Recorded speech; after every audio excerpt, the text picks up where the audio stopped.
Right, ladies and gentlemen, this is a very interesting 1909 book. It's ex-library, lovely old early 20th century library binding with sort of buckram or sort of leatherette paper there, faux Morocco, and then this real leather binding there, and all the usual stamps and so on. A contemporary Edwardian library binding, I think. And the book is called The Balance of Nature.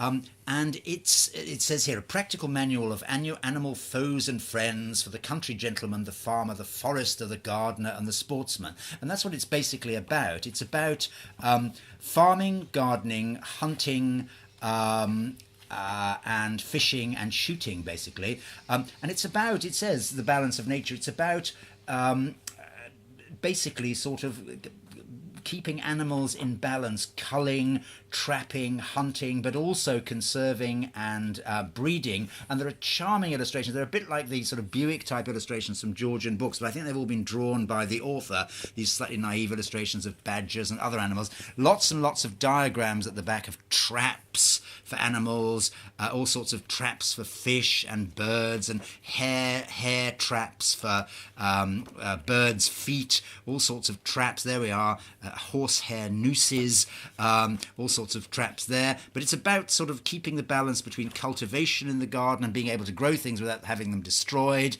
and also sort of trapping and culling animals in the wild who are our foes as well. Fascinating rat traps here. Most unusual book, actually very readable and interesting. On the internet, it seems to start around £20.